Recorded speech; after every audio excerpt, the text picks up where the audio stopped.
Olá, pessoal! Vamos iniciar mais um podcast do Ministério Quericem. Eu me chamo Maria Clara. E eu, Maria Rita. E hoje estamos aqui com o nosso convidado, Josué Pinheiro, para falarmos sobre o tema Quebrando Mitos, da conversão às primeiras descobertas na Igreja Católica. Bom, podemos iniciar com o nosso convidado se apresentando. Eu gostaria de agradecer pelo convite.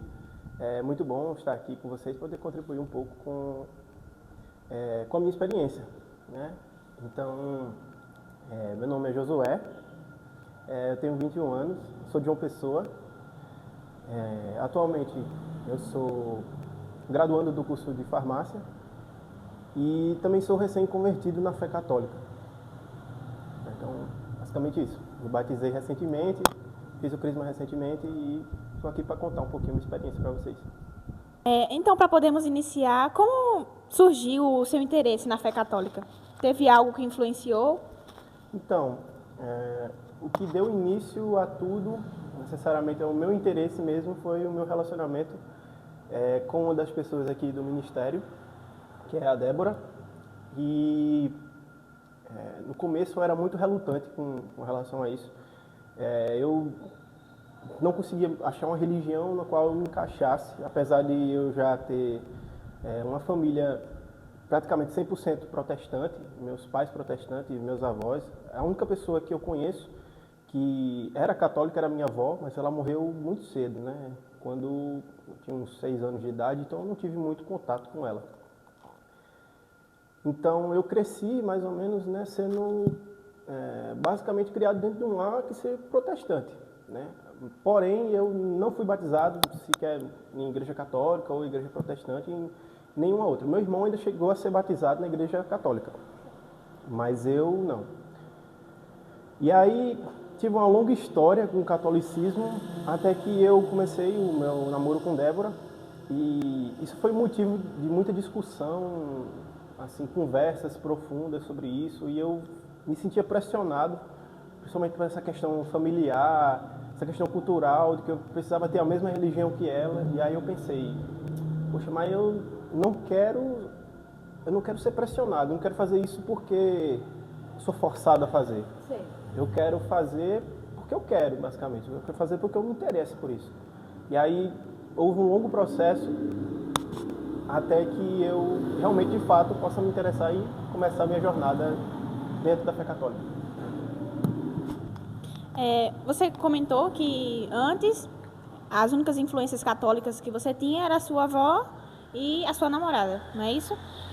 Antes delas ou depois, enfim, você teve alguma familiaridade antes da conversão?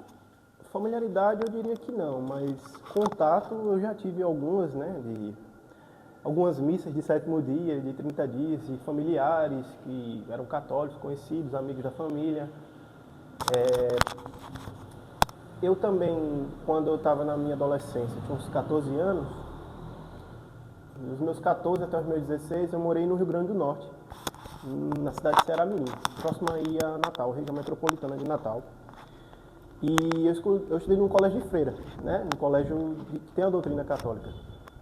E a gente era meio que obrigado, né? Tinha uma obrigação, meio que todos os alunos eles eram obrigados a ir pelo menos a uma missa por mês. E comigo não era diferente. Mesmo eu não acreditando ainda na religião católica ou em qualquer outra religião, eu me considerava muito mais uma pessoa agnóstica do que necessariamente seguidor de algum tipo de doutrina. Mas mesmo assim eu ia porque precisava cumprir tabela e a gente ia uma missa por mês, a gente aprendia as rezas básicas, né? O Pai Nosso, a Ave Maria, porque tinha que fazer todo dia antes de entrar para a sala. A gente chegava no auditório, rezava o Pai Nosso, a Ave Maria, cantava o hino nacional, o hino da escola, o hino da cidade, depois que a gente ia para nossas aulas. A gente tinha aula também de ensino religioso, com as próprias irmãs, né? Lá na escola mesmo, era como se fosse uma espécie de santuário, e ao redor tinha as salas de aula, né? E aí as salas dos alunos ficavam do lado esquerdo, e do outro lado ficavam os locais que acomodavam as irmãs, as freiras, né? Então a gente tinha sempre esse mesmo contato com as irmãs. Inclusive, uma das irmãs dava uma aula de ensino religioso para a gente. E ela veio, depois de um tempo, veio se tornar a diretora da escola, né? E ela foi substituída por outro professor. Eu não lembro se ele era seminarista ou não, mas eu lembro que as aulas elas eram muito mais focadas no objetivo mesmo da religião, que é o amor ao próximo, basicamente. Eles não focavam em nenhum tipo para forçar nenhum os alunos a serem católicos. Nunca me foi forçado isso. Na realidade, eles tentavam atrair a gente, mas isso nunca foi algo forçado. Basicamente, foi isso aí. Bom, Josué, qual foi o momento decisivo que te fez buscar a conversão? Bom, eu diria que essa história é um pouquinho mais longa, né? Então, passada essa minha época da escola, meu pai, a gente foi para o Rio Grande do Norte com o objetivo de mudar de vida. A gente queria mudar de vida porque em João Pessoa as coisas não estavam muito legais. A gente pensava em fazer alguma coisa, né? E aí surgiu a oportunidade de meu pai fazer uma loja. E aí, porventura, acabou que a gente escolheu a cidade de Ceramirim, porque a gente tinha conhecidos por lá, e nos mudamos para lá para poder fazer.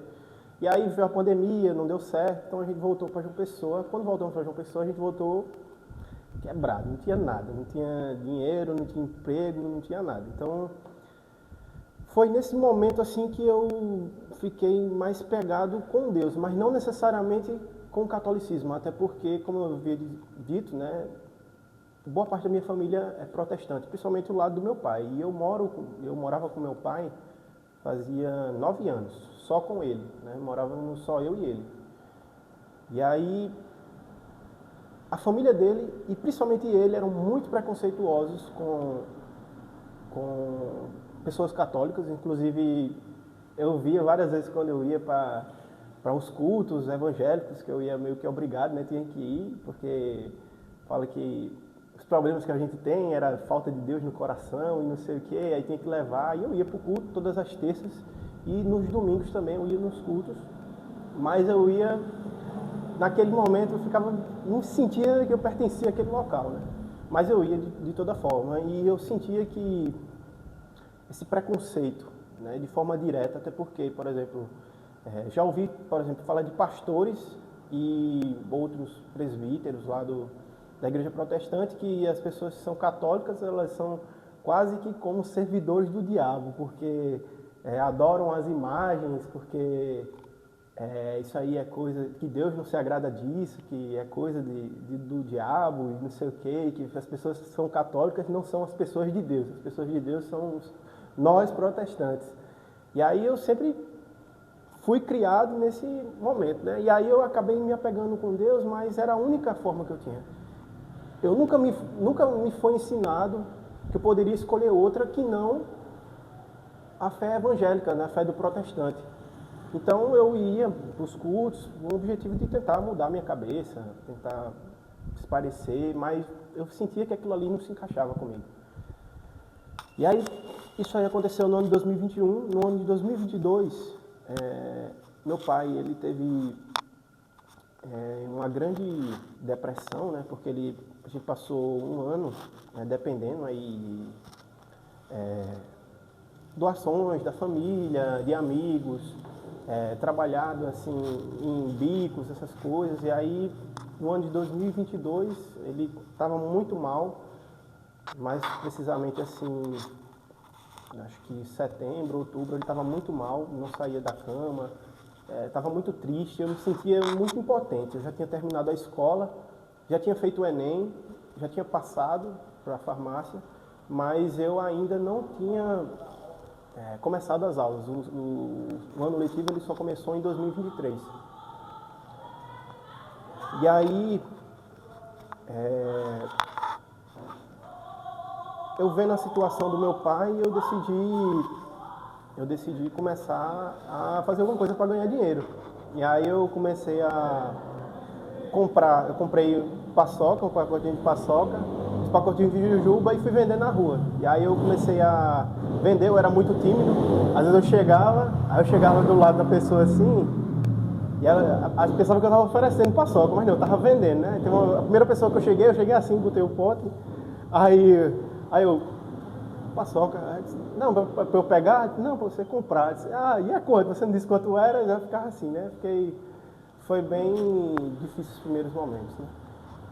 E aí começou as coisas a dar certo, eu comecei a trabalhei no Ceasa por um tempo, começou a melhorar a situação lá de casa, eu me tornei basicamente a única fonte de renda, e aí ficou eu e meu pai, nós juntos lá, ele estava muito desanimado, e aí quando ele viu que começou a dar dinheiro, né, aí ele começou justamente a me auxiliar, né? Eu comecei também a fazer brigadeiro, vender na praia, na orla de Cabo Branco. Então, era uma rotina muito árdua, né? Eu saía de casa às 5 horas da manhã, chegava em casa por volta de 1 hora da manhã e essa rotina era todos os dias. Não parava de jeito nenhum. Andava cerca de, sei lá, mais de 15 quilômetros por dia. Era muito pesado. E aí, teve um dia que eu não queria andar muito. E aí eu pensei, cara, onde é que eu posso vender? Aí eu fui na prefeitura. Nesse momento eu já estava namorando com Débora e a gente já tinha falado várias vezes sobre eu me tornar católico, né? E eu novamente falei, olha, é o seguinte, isso só vai acontecer quando eu me sentir à vontade de me tornar católico. E aí fui na prefeitura no ano de 2023, em janeiro, e por coincidência lá estava tendo a primeira missa do ano. E aí lá na prefeitura de João Pessoa tem umas capelinhas, né? Tem uma capelinha. Aí foi todo mundo apertadinho nas cadeiras assim de plástico, todo mundo sentado. E aí fomos celebrar a missa com o padre. Eu fui assim meio relutante, né? Mas os funcionários, eu já tinha certa amizade com o pessoal de lá, que eu já tinha ido algumas vezes. E aí os funcionários de lá falaram, não, bora Josué, não sei o quê. Eu falei, tá certo, eu vou. Aí eu cheguei lá, e ali foi o divisor de águas, porque eu nunca tinha olhado para uma missa. Eu nunca tinha entendido como é que funcionava. Eu nunca tinha percebido. Eu sequer, quando eu ia para essas missas de sétimo dia, eu ficava sentado, mas não sabia o que acontecia, não prestava atenção, justamente por esse preconceito que eu já tinha de muitos anos de criação. E aí, quando eu sentei na cadeira e depois de todo esse processo, houve a homilia, né? Na homilia o padre falou, e parece que aquela missa ela era para mim, porque quando eu cheguei lá, ele começou a desmentir todas as coisas, as mentiras que me foram contadas durante todo esse tempo, mostrando argumentos que são muito sólidos e que naquela hora eu nunca tinha abrido meus olhos para dizer, nossa, realmente ele está certo. Então a primeira coisa que ele falou foi justamente essa questão da adoração de imagens. As pessoas elas usam muito, principalmente eu quando eu ia nos cultos, os pastores usavam muito o Salmo 115, que falava assim, ele tem olhos, mas não veem, tem bocas, mas não falam, tem mãos, mas não apalpam. Eles estavam falando sobre os ídolos, se eu não me engano. E aí eles falavam e aplicavam isso às imagens, sendo que o padre ele tocou exatamente nesse mesmo assunto. Ele falou que, na verdade, as imagens elas não são adoradas nem sequer veneradas. Elas são uma representação visual daquilo que daquilo da fé, né? Então, o fato de eu estar lendo uma carta não significa que eu esteja gostando do papel, eu estou gostando do conteúdo da carta. Então, aquilo ali me trouxe uma virada de chave que eu pensei, nossa, comecei a me interessar e eu pensei, eu acho que possa ser interessante eu me tornar católico. E isso aí foi no ano de 2023, em janeiro. Mas isso aí só foi acontecer de fato, só foi tomar exatamente a minha decisão um ano depois, em 2024. Eu fico até um pouco emocionada com o seu relato, né? Acho que qualquer pessoa que também compartilha dessa sensibilidade ficaria, né? Foi algo realmente lindo. E, para dar continuidade, teve algum acontecimento que acelerou esse processo? Todo que você comentou? Eu acho que o que acelerou mesmo eu acho que foi as pessoas que me acolheram. Né? Eu me senti muito acolhido, porque quando eu fui trabalhar na prefeitura, eu cheguei lá e vários funcionários, inclusive uma mulher lá e tinha um homem, eles eram muito gente boa comigo, muito boa. E eu me senti muito acolhido com eles. Eu tinha eu nunca tinha entrado em contato assim, conversado assim com pessoas católicas e eu achava que era uma coisa de outro mundo, achava que era uma coisa totalmente diferente. E aí eu achei eles super gente boa, eles sempre me ajudavam, eles compravam marmita, né? E aí eles me compravam marmita para mim, para eu almoçar, e eu almoçava com eles, pagava o almoço, aí eu conversava, e, nossa, esse pessoal é tão gente boa. E aí eu fui para a missa por causa deles, e o fato mesmo que acelerou de fato foi justamente Débora ter me deixado à vontade. Porque se ela tivesse pressionado, talvez eu por birra eu não teria continuado. Mesmo com tudo isso, né? Eu acho que de certa forma eu iria chegar em algum momento e dizer, nossa, quero ser católico. Mas o fato dela ter me deixado à vontade me deixou mais livre e mais à vontade para eu dizer, tá, acho que agora é a hora, né? E demorou um pouquinho, né? Demorou 1 ano e 4 meses até eu de fato começar mesmo. Ao longo dessa caminhada, ao longo dessa vivência, você teve algumas dúvidas antes de tomar a decisão? Ah, com certeza. Principalmente pelo meu pai. Justamente porque não era nem exatamente o fato de ter dúvidas sobre a religião em si, mas o que as pessoas iam pensar de mim, principalmente do meu pai. Meu pai ele sempre foi muito preconceituoso com relação à fé católica. E aí, é tanto que eu me batizei, me crismei, fiz a crisma, eu ia todos os sábados, das 2 horas da tarde até as 4h30. Às 5 horas eu ia à missa no sábado. E tudo isso em segredo. Me batizei em segredo, me crismei em segredo. E até hoje meu pai nunca soube que eu sou católico. Nunca soube. Mas foi uma parte muito relutante, justamente por conta disso. Eu pensei, como é que eu vou manter segredo de uma coisa assim que eu não deveria ter medo de me esconder, né? Parecia como se eu estivesse fazendo a coisa mais errada do mundo. Mas para ele é a coisa mais errada do mundo. Então eu me sentia muito receoso. Não sabia necessariamente como é que ele ia reagir. É tanto que até hoje eu nunca contei. Mas foi isso que me trouxe muitas dúvidas. Acredito eu que como aconteceu a sua conversão, com a ajuda de Débora e tudo mais, e você teve o seu tempo, assim eu acho que também será quando você se sentir confortável de se abrir com a sua família e revelar, né, a verdade para eles. Então, acho que vai ter um tempo certo para isso também, e é isso. Com certeza. Josué, qual foi o seu primeiro contato real, bem real mesmo, com a comunidade católica? Meu primeiro contato real foi justamente com essa missa. A primeira missa do ano de 2023 foi o meu primeiro contato, que eu disse assim, que pensei em iniciar. Então não tem muito o que falar, já falei bastante sobre isso. Sobre servir na comunidade, não teve algo que te chamou assim a curiosidade de querer servir em algum ponto? Eu não servi assim nenhuma comunidade além do Crisma, da Crisma, né? A única comunidade, na verdade nem comunidade, né? Foi a pastoral, né, da Crisma, foi a única que eu fiz alguma coisa. Mas eu estou pretendendo, né, começar de alguma forma, procurar alguma coisa que eu me encaixe, procurar minha vocação. E eu creio que eu possa conseguir galgar um certo caminho, né, com relação a isso. Mas participei, né, das missas que foram organizadas pela pastoral da Crisma, da minha paróquia, a paróquia São José.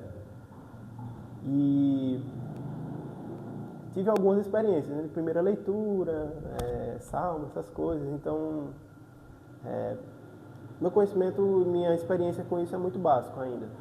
Apesar de tudo, é muito recente. Então, não tenho muito o que compartilhar sobre isso.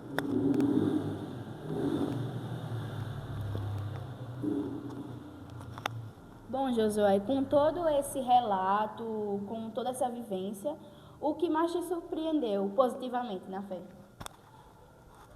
Bom, o que mais me surpreendeu foi entender necessariamente como é que funciona a missa, a forma como ela é organizada, né? Porque quando você é protestante, você vai num culto evangélico, se você tem curiosidade de você ir, né? Se você for, você vê que é o tempo todo, o pastor, ele sobe, né, no palanque, no palco, e ele começa a falar, conta as histórias da vida dele, conta as coisas que aconteceu, quantos carros ele comprou, a doença de irmão fulaninho que foi curada por causa que doaram 10 mil reais para a igreja.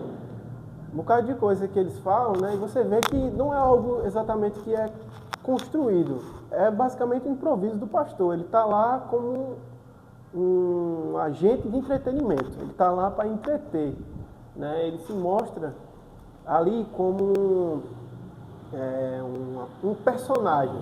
Você fala, ele vai falando as coisas e as pessoas elas vão escutando aquilo que elas querem ouvir, até que chega um momento que o culto acaba e todo mundo vai para sua casa e acabou, né?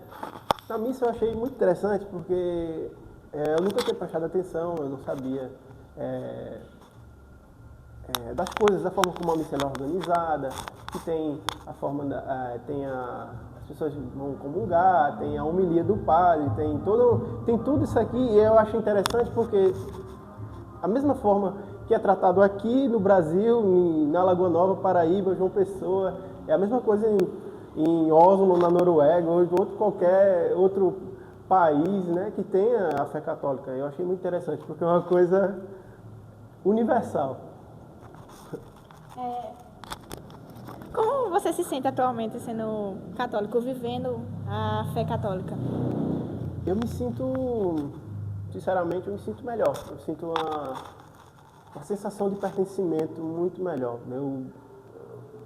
Eu não sei explicar necessariamente o meu sentimento, mas eu acho que antes disso tudo eu me sentia muito perdido. Eu me sentia muito perdido. De tipo, eu achava que o fato de eu não me encaixar no protestantismo estava a ver com a minha fé e não com a religião. Então eu achava, poxa, se eu não consigo acreditar na fé dos evangélicos, não consigo acreditar na religião dos evangélicos, dos protestantes, então eu não consigo acreditar em Deus. Porque foi só aquilo que me foi apresentado. Então, eu achava que o problema estava em mim. Eu achava que eu, que era, sei lá, ateu, não me encaixava com isso, não conseguia acreditar, achava isso bobagem. E agora eu me sinto pertencendo a um lugar, fazendo parte de algo maior.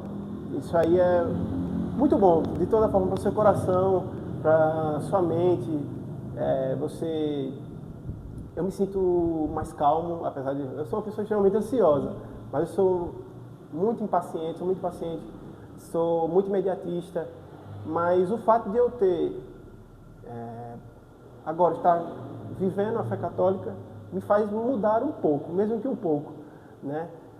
Internamente mudou muita coisa, apesar de que externamente eu ainda continuo um caos, né? Mas basicamente isso mesmo. Para você, qual foi uma das maiores descobertas na missa? As maiores descobertas? Acho que tudo. A forma. Tudo. A estrutura da missa, para mim, é uma coisa linda. Eu acho incrível. A parte cultural, a parte histórica envolvida nisso. É a melhor coisa para mim. Eu acho muito interessante. Continuando no assunto da missa, como já sabemos, ela é dividida em várias partes. Então, tem alguma parte que você se sentiu mais tocada? Porque sempre tem, né? Sempre tem as pessoas sempre têm alguma parte favorita da missa que gosta mais e é isso. Então, acerca da parte específica mesmo, na missa em geral, eu creio que não, mas a parte que me tocou mesmo, né, como eu me batizei recentemente, me crismei recentemente, eu acho que a parte que eu me senti assim, mais leve, me senti mais contato com Deus, eu acho que foi na minha primeira comunhão, né? Nunca tinha comungado antes, então eu senti, para mim era uma coisa nova, né? Quando eu recebi, né, a hóstia do padre, eu estava completamente, eu fui me batizar, estava muito nervoso, né? Que eu cheguei, quando eu fui me batizar, eu cheguei lá, aí me deram a vela, aí acendeu a vela. Aí eu achava que era para eu ficar voltado para todo mundo. Aí eu fui lá, saí das cadeiras e fiquei na frente do palco com a vela acesa. E como ninguém também, todos eram jovens, mas também nunca tinham se batizado, eu falei, vou seguir ele, que eu acho que ele está mais confiante. Aí todo mundo se virou e ficou todo mundo com as velas na mão, e aí todo mundo começou a bater palma. Aí eu, assim, se começaram a bater palma, então tá certo, né? Aí eu fiquei lá. Aí meus padrinhos, vira, e eu tô arrasando aqui, vou ficar um tempinho, né? Aí, depois, aí foi um momento, né, de você acender a vela, né? Fui lá, acendi, aí todo mundo foi me imitando também para falar fazendo. E aí, depois de um tempo, né, teve a primeira comunhão, e aí eu fiquei muito nervoso, porque eu não sabia necessariamente que precisava falar, né? Eu ficava nervoso, não sabia como é que era para me portar, se eu tinha que me ajoelhar, se eu tinha que abrir a boca, por que eu falo primeiro. E aí, meu padrinho chegou em mim e disse, olha, quando a gente falar o corpo de Cristo, você fala amém, aí só depois você abre a boca, você coloca a mão assim, né? Você pode se ajoelhar ou pode só fazer, ficar normal mesmo, faça da forma que você se sentir melhor. Eu falei, tá certo. E aí veio o catequista novamente, aí veio falar, explicar novamente, Josué, você chega, quando ele falar o corpo de Cristo, você fala amém. Eu falei, tá certo. Aí fiquei o tempo todinho na minha cabeça, o corpo de Cristo, amém, o corpo de Cristo, amém, o corpo de Cristo, amém. Quando eu cheguei na frente do padre, eu falei nele, o corpo de Cristo. Aí ele me olhou assim, né? Aí eu entendi que eu tinha errado, né? Aí ele falou, o corpo de Cristo, amém. Aí eu recebi a hóstia, e aí foi o momento que eu tive meu contato, né? Eu tive meu contato com Deus. Que aí eu me ajoelhei, e ali eu achei muito interessante. Me senti flutuando naquele momento. Quando eu saí do batismo, eu fiquei me sentindo nas nuvens. Apesar de eu ter comungado poucas vezes na vida, essas foram experiências que foram experiências que me tornaram muito feliz. Apesar de cômico, né? Esse momento com certeza vai ficar bastante marcado, né? E entrando nesse tópico da Eucaristia, que também é um tópico muito falado no meio protestante, eu queria que você explicasse melhor como foi para você, porque eu acho que deve ter quebrado vários mitos sobre a Eucaristia e tudo mais, que os irmãos protestantes falam sobre a Eucaristia e tudo mais. Para você, né, como foi? Então, começando, eu acho que o primeiro mito é de que católico não lê a Bíblia. É muito falado isso entre os protestantes, de que os católicos eles não leem a Bíblia. Mas isso é completamente enganação, né? Isso aí é mentira. Por quê? Porque toda a estrutura da missa, as passagens, o salmo, as primeiras leituras são baseadas em histórias da Bíblia, né? Que coisas que aconteceram, né? Acerca, por exemplo, de você comungar, por exemplo. A primeira comunhão, você recebe o corpo de Cristo, né? Porém, no protestantismo, existe uma coisa semelhante. Por exemplo, eu já fui em várias igrejas evangélicas que têm o que é chamado de Santa Ceia. Mas não é com o nome de primeira comunhão. É o nome de Santa Ceia. Mas a Santa Ceia, para eles, é diferente de primeira comunhão, né? Apesar disso, eles acham que a Santa Ceia, que não é hóstia, não é nada, é justamente um pedaço de pão francês e um suco de uva. As pessoas que são batizadas, elas tomam, basicamente. Acontece todo domingo, tem o dia de Santa Ceia, E é muito semelhante, é homólogo ao da primeira comunhão. Então, é outro mito também de se dizer que a primeira comunhão é uma coisa que é só da fé católica. Não, na verdade, é das duas, né? Apesar de que uma, por ser uma porcentagem um pouco mais intolerante, considera a outra algo que seja, pode dizer, se condenar, né? Então, o protestantismo, apesar de ter a Santa Ceia, condena a primeira comunhão, em alguns casos, né? Não vou generalizar também. Bom, Josué, com todos esses momentos incríveis que você já vivenciou, você teve algum contato com Nossa Senhora? Com certeza, a todo momento. Porque é muito comum, né, de se observar, né, no protestantismo, né, que os pastores e os irmãos, geralmente, eles falam que Maria podia ser qualquer outra mulher. Uma mulher qualquer, né? Exatamente. Podia ser uma mulher qualquer. Então, o argumento que os pastores utilizam justamente seria que podia ter sido Maria, podia ter sido Josefa, podia ter sido qualquer outra mulher que tivesse sido escolhida, né? Mas como Maria ela foi escolhida, né, para conceber Jesus Cristo, né? É notório que ela tem que ser falada, tem que ser especial, né? Tem que ser falada, né, na fé. Não é como no protestantismo que ela basicamente é escanteada, você não fala dela, se fala apenas de Jesus. Mas da onde se fala do fruto, sem falar da árvore, não faz sentido, né? Então, a resposta brevemente é sim, tive muito contato. Depois que você teve esse contato com a igreja, você sentiu diferença assim na sua rotina, com relação a como era antes, quando você morava com seu pai e tudo mais, que era mais voltada para a fé protestante, depois que você se converteu?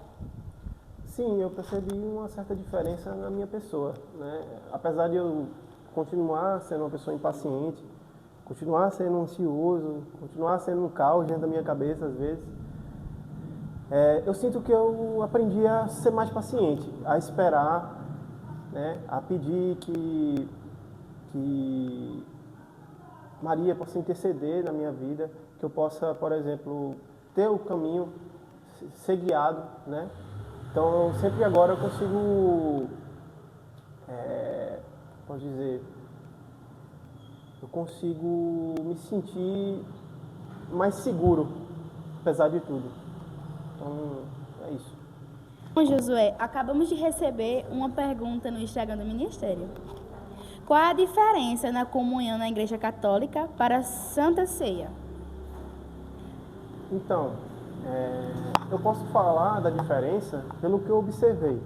Até porque, como eu havia falado anteriormente, eu nunca fui batizado em nenhuma religião. Então, eu posso observar que na Santa Ceia, né, eu observava as pessoas que já tinham se batizado, porque também tem essa mesma coisa, né, no protestantismo, de que você só recebe a Santa Ceia se você for batizado, né, na igreja evangélica.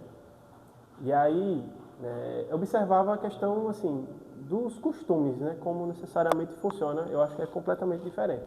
Né? Primeiro tem pelo conceito, né, que na Santa Ceia a gente tem majoritariamente somente a tradição, a questão de memória da Santa Ceia, né?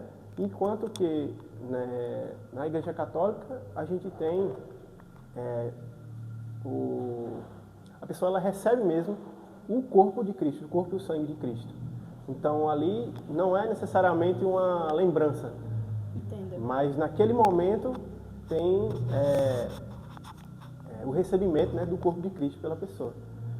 E da questão de costumes eu percebo o seguinte: as pessoas quando recebem a Santa Ceia, elas não se ajoelham, não se ajoelharem, né? Elas conversam entre si, então é como se fosse um momento comum. Vou pegar aqui, comer um pedaço de pão, tomar um suquinho e fica conversando, né, basicamente.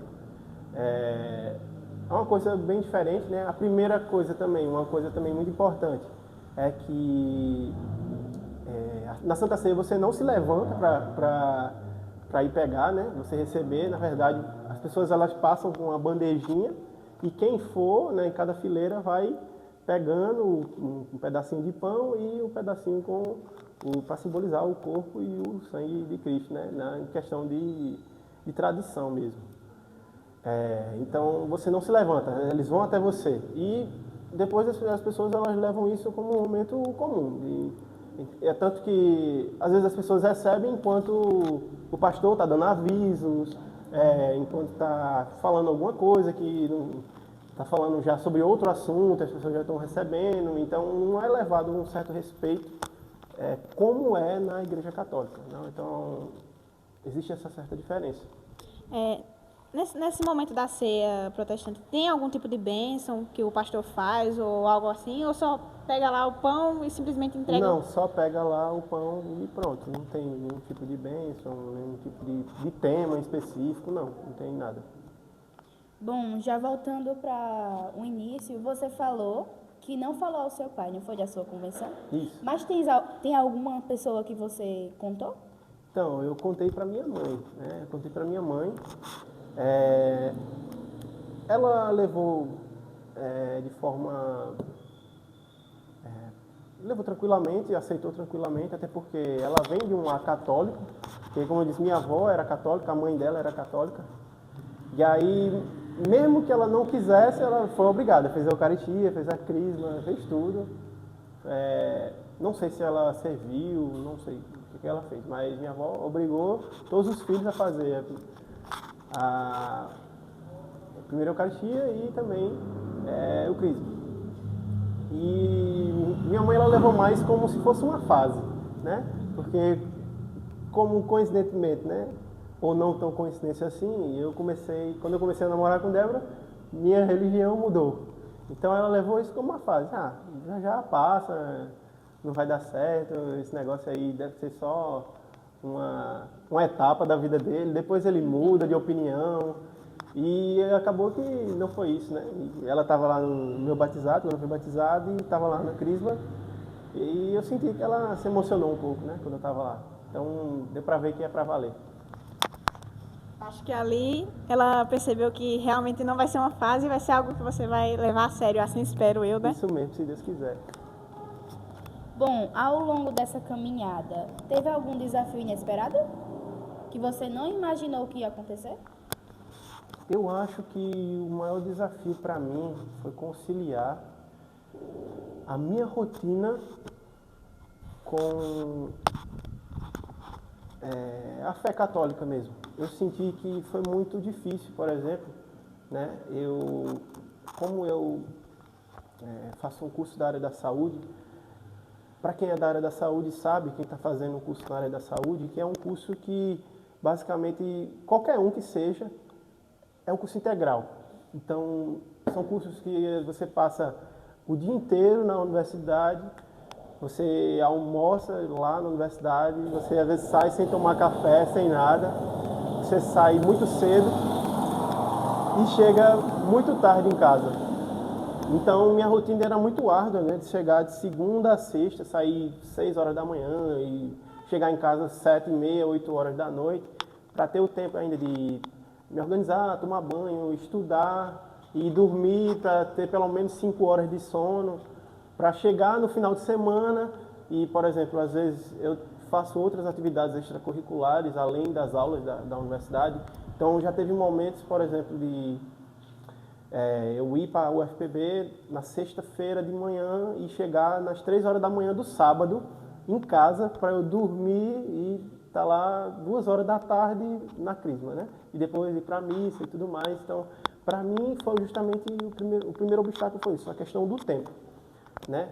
Mas não o tempo de eu não ter, mas o tempo de que eu achava que não dava tempo, né? Eu não tinha um tempo de... Eu achava que não tinha tempo de me dedicar. Mas, de certa forma, o pior foi que foi muito cansativo. Como você descreveria os sentimentos e as sensações nos primeiros dias ali, de ir para a missa realmente já com a Eucaristia, ter recebido também a Crisma? Como foi a sensação? Cara, dos meus primeiros dias eu achei algo normal, não teve muita diferença em relação a isso. Eu acho que fui mais tocado, né, justamente nesses momentos foram especiais, né, da primeira comunhão, do crisma, meu retiro também foi muito legal, mas não necessariamente houve uma mudança, a não ser essa que eu já tinha comunicado antes. Bom, Josué, você citou vários momentos incríveis que você vivenciou.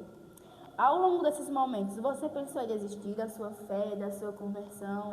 Então, eu pensei muitas vezes em desistir, porque é muito difícil você conciliar uma coisa que é por vontade própria, assim como qualquer outra coisa que você não leva como... Porque, veja, a gente não vai à missa porque somos obrigados, né? Nós estamos lá por um compromisso que nós temos. Da mesma forma que muitas vezes, talvez, na Eucaristia, na primeira Eucaristia que eu não tive esse prazer, né, de vivenciar a catequese, eu fui direto para o crisma e me batizei durante o crisma, né? Mas eu vejo que talvez na catequese ou até mesmo no crisma são pessoas que são muito jovens, então os adolescentes eles às vezes não entendem, né? Às vezes são obrigados aí pela mãe e tal, você não entende, né? Mas, por exemplo, para mim, que entrei na crisma com 19, 20 anos, é uma coisa que eu tomava ali, que eu tinha que tomar como um compromisso. Então, é doloroso, assim como qualquer outro compromisso da sua vida, você conseguir manter, né? Tanto para você ir à missa, quanto para você estar lá, porque querendo ou não, né?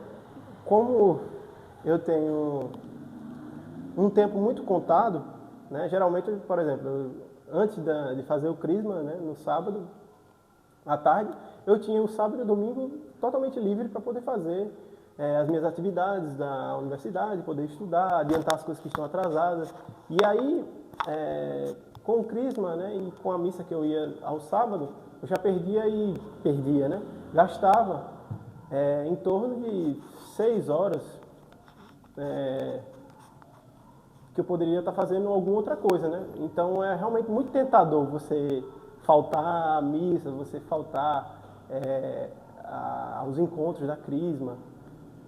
E para mim foi muito difícil de início, né? Mas aos poucos eu fui me adaptando, eu fui entendendo que aquilo ali não é necessariamente por falta de tempo, mas era mais por comodismo mesmo, né?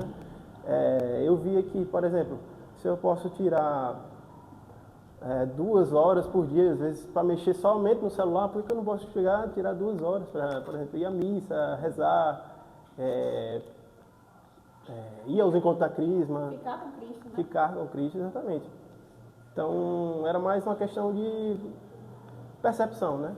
Eu não tinha mudado isso e quando realmente eu mudei, foi mais ou menos da primeira metade para o meio do crisma, aí realmente eu comecei a ir mais, para tentar participar mais, e foi mais interessante.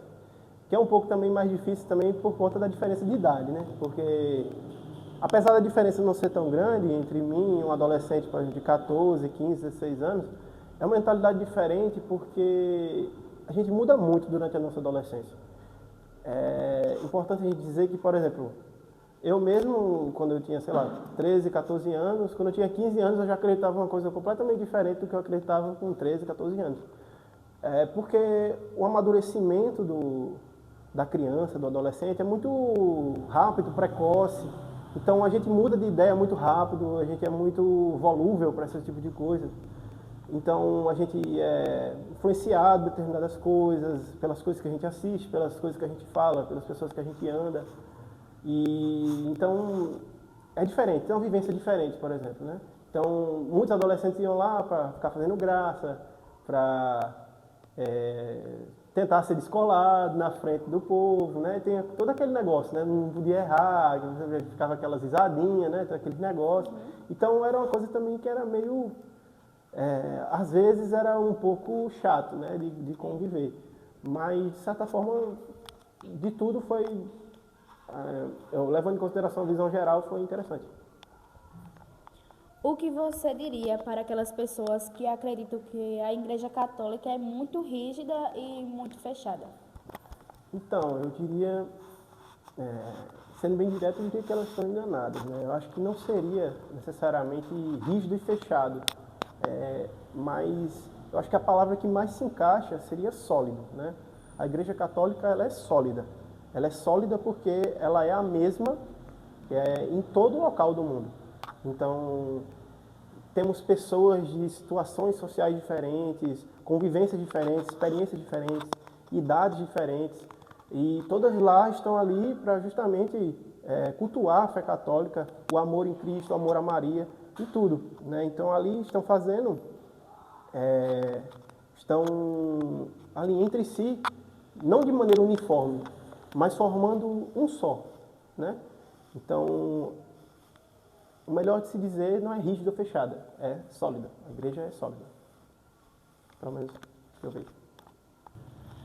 Na pouca experiência que você teve em comunidade, ela ajudou a aumentar um pouco sua fé na Igreja Católica? Sim, com certeza. Eu acho que não só a fé, mas alguns outros aspectos, por exemplo. Porque você perde mais a vergonha, a timidez, né? Na hora de você vai servir, você vai fazer uma leitura, um salmo, vai cantar alguma coisa.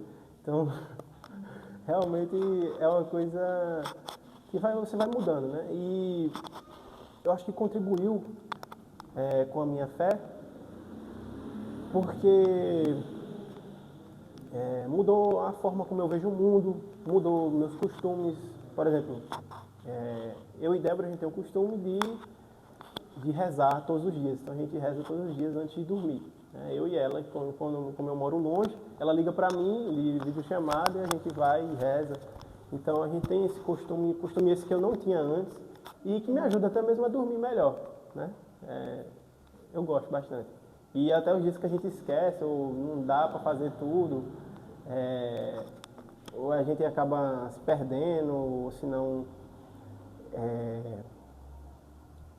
como posso dizer, quando não dá tempo, basicamente, e quando a gente não consegue, eu fico sentindo a falta, né? A pessoa dorme até um pouco mal, né? O que você espera viver daqui para frente da sua fé? Eu pretendo dar prosseguimento à minha jornada, né?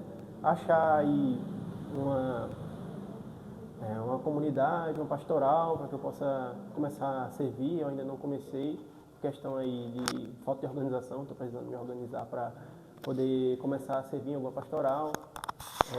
Penso em fazer o JC, ainda não fiz. Então tem muitas coisas que eu tenho muita vontade de fazer e como é tudo muito recente, eu espero que eu consiga me organizar para poder fazer tudo o que eu quero, porque são muitas coisas. Então, pessoal, infelizmente a gente já está chegando ao fim, mas para encerrar daquele jeitinho, a gente ainda tem uma última pergunta, que conselho você daria, Josué, para as pessoas que também, assim como você, estão em dúvida se ingressam também, se buscam também a fé católica? Então, primeiro de tudo, é necessário que você escute a voz de Deus que está internamente aí no seu coração. Você possa não dar ouvido aos outros. Então, se você é nascida de um lar protestante, mas que você não se identifica com aquilo, é necessário que você possa buscar, né, uma religião da qual você se identifique, né? Nesse caso, você possa procurar, né, acerca do catolicismo e ver se você realmente consegue se encaixar. Então, primeiro de tudo, não tenha medo e siga a voz de Deus. Então foi isso, pessoal. A gente queria agradecer muito a presença de Josué por ter aceitado o nosso convite, por estar aqui hoje, né? Muito obrigada, Josué. Espero que você possa vir em outros momentos, né? Obrigado com a você. outros temas, quem sabe. Com certeza. E foi isso. Se vocês tiverem sugestão de temas também que a gente possa abordar aqui, vocês podem estar colocando na caixinha do Instagram, que a gente vai estar colocando também nos comentários. Perguntas sobre esse tema, sobre temas que vocês querem ver e sobre os temas que já foram também. A gente pode estar respondendo, certo? E foi isso. Sigam também em nossas redes sociais, vai tá aí embaixo na legendinha. Então, pessoal, ficou por aqui. Obrigado por ter nos assistido até aqui, tá certo? Obrigada, tchau!